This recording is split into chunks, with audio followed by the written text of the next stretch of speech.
Jadi hari ini kita ada berapa berita, Bapak Dapon silakan. Kurang lebih tadi gua sudah menyiapkan 8-9 berita. Oke. Yang pastinya isi beritanya ngawur-ngawur. Waduh, kenapa tuh? Karena ini segmen berita ngawur.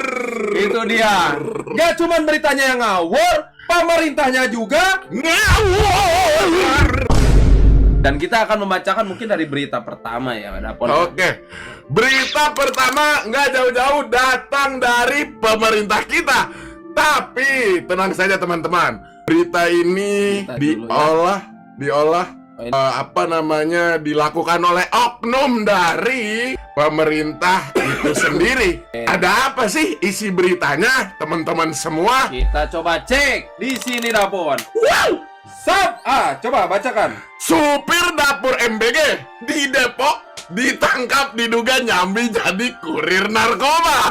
Kota itu lagi tidak cuma ada Ayu Ting Ting, tidak ada babi ngepet, ada apa lagi? COVID pertama kali di Indonesia. Oke, dan yang terakhir ada supir MBG yang nyambi jadi kurir narkoba.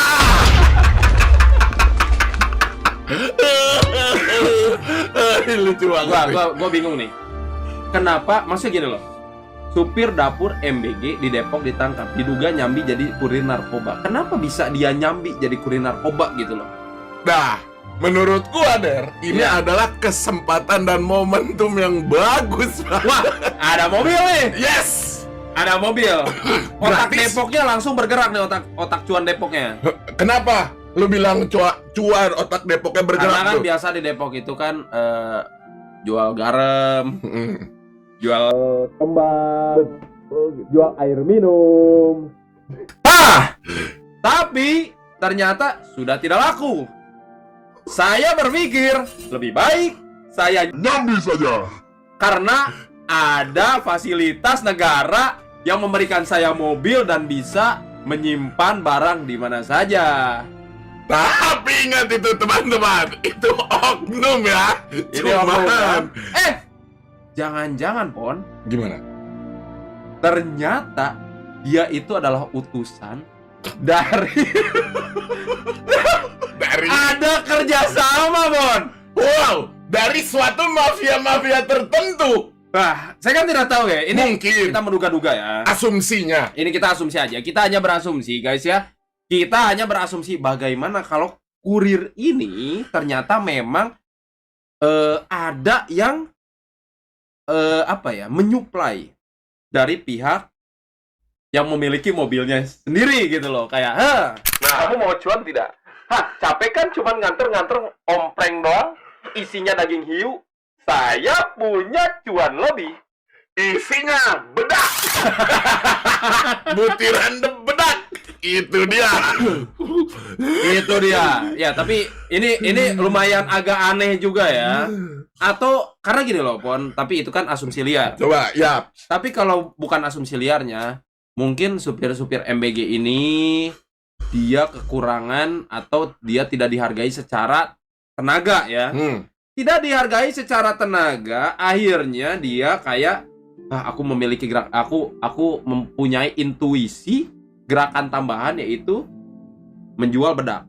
Setuju. Selain nganter-nganter ompreng MBG gitu loh. Betul. Nah, ini bahayanya adalah ketika suatu rakyat Ya. di suatu negara diberikan kekuasaan lebih, akhirnya dia memanfaatkan situasi ini karena semuanya serba gratis, mulai dari mobil sampai makan gratis.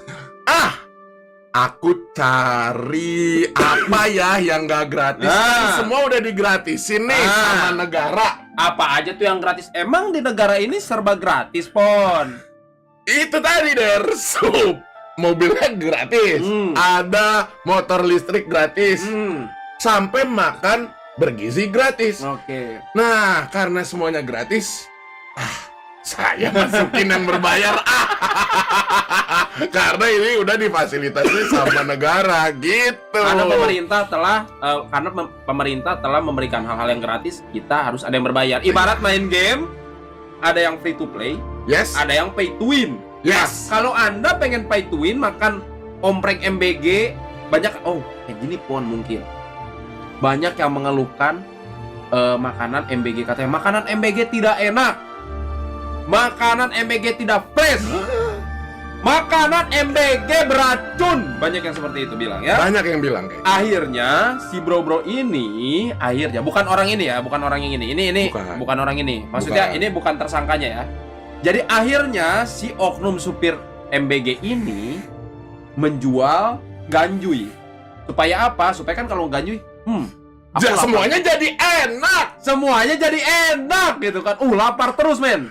Ini cerita gue dapat informasi ini dari kebetulan dari orang reggae di di Slovakia. Yes. Jadi kalau orang ngeganjui itu katanya bawaannya lapar, guys. Betul. Ini informasi. Dan semuanya jadi enak, betul kan, Der? Dan gue udah pernah nanya ke Jeffrey Nicole juga. Jeffrey Nicole pernah ngeganjui, terus gue tanya, Bang Nicole, rasanya ngeganjui apaan sih? Gue bilang, wah, rasanya ngeganjui itu lu bakalan lapar. Makanya di luar sana ganja itu dipakai buat pengobatan. Ganju itu dipakai buat pengobatan karena dia bakalan lapar gitu. Gimana, Bon? Terkait dengan kasus tadi, menurut lu kenapa orang tersebut bisa melakukan hal seperti itu? Oke, asumsi gua ini agak serius dikit ya. Ya. Satu, orang itu tamak, rakus, tapi di sisi lain dia punya kecerdasan kayak anjing, ini kesempatan nih. Kesempatan dalam kesempitan, istilah lainnya, Der. Si supirnya itu bekas gembong narkoba di Republik ini. Kalau gitu, kenapa oknum gerbong narkoba bisa masuk dan bisa kerja di pemerintahan? Itu kan punya pemerintah kan? Kenapa bisa masuk? Biasanya SKCK-nya lembut, Der. SKCK-nya lembut. Oke. Lembut gitu. Karena jadi bingung juga. SKCK-nya lembut berarti bersih. Nah, gitu, Bon. Sejak kapan gembong narkoba? Emang kerja di MBG pakai SKCK? Hah? Emang di MBG nggak perlu SKCK ya? Emang nggak pakai, Mas ya? Kok Mas tahu sih di MBG nggak perlu pakai SKCK? Bukannya 19 juta lapangan kerja itu 19 juta lapangan pekerjaan itu real, tapi 19 juta lapangan pekerjaan itu real, Der. Real, tapi penolakannya juga 19 juta pekerjaan. Bukan, nggak ditolak sembarangan lo. 19 juta lapangan pekerjaan itu real. Yang nggak real itu 19 juta orang kerja diterima. Mereka nggak janji, mereka mah janjinya buka lapangan pekerjaan. Buka lapangan pekerjaan doang. Iya, terima enggaknya nggak janji ya? Nggak janji, mereka mah nggak janji. Oke. Terus si supir tadi tamak lah intinya, dan dia punya teori itu tadi ada kesempatan dalam kesempitan. Dan menurut gue pasti coba gue jadi ingat Pak Abuy kan pernah jadi supir, bayarannya berapa? Bayarannya sekitar 2 juta 3 jutaan. Nah itu masih kecil kan? Iya. Karena dia tadi tamak dan rakus dan kenal sama gembong-gembong narkoba. Benar. Ya udah dia yang masuk. Karena ketamakan ya, namanya manusia kan tamak ya. Jadi bukan kelalaian pemerintah memasukkan orang kerja, bukan ya? Bukan, nggak mungkin. Pemerintah tuh sudah baik, teliti. Pemerintahan kita tuh kan baik, teliti, ya. Terus udah gitu memberikan lapangan kerja secara cuma-cuma agar Indonesia menjadi negara yang maju gitu kan. Meskipun rupiahnya mundur. Tapi tenang aja, rupiah mundur, Purbaya kan masih senyum. Jadi tenang aja kalau kata pemimpin kita. Mungkin di tahun 2017 kita ke Indomaret beli rokok, beli sembako, itu pakai foto Pak Purbaya sedang senyum. Kayak gitu. Harga beras berapa? Wah, karena rupiah sudah naik, akhirnya naiklah harga beras. Misalkan jadi 60.000 seliter. Mau dibayar pakai QRIS, ATM atau cash?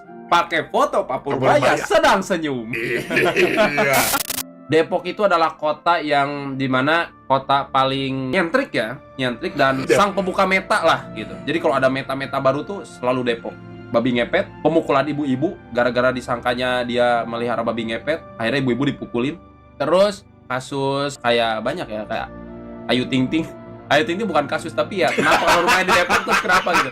Jadi menurut saya ini adalah sebuah meta aja gitu, adalah sebuah meta kayak mungkin kalau misalkan ini meta yang negatif sebenarnya. Mungkin kalau misalkan Anda semua supir MBG yang kekurangan penghasilan bisa nyambi seperti saya. Syukur-syukur kalau misalkan memang ada backingan. Backingannya orang Meksiko, bukan orang Indonesia. Orang Indonesia emang ada yang nge-backing narkoba? Nggak ada dong. Ya, Orang Meksiko. Habis ini gue sapuin kok, tenang. Orang Meksiko dong. Hah? Masyarakat yang tanggung, pemerintah yang jawab.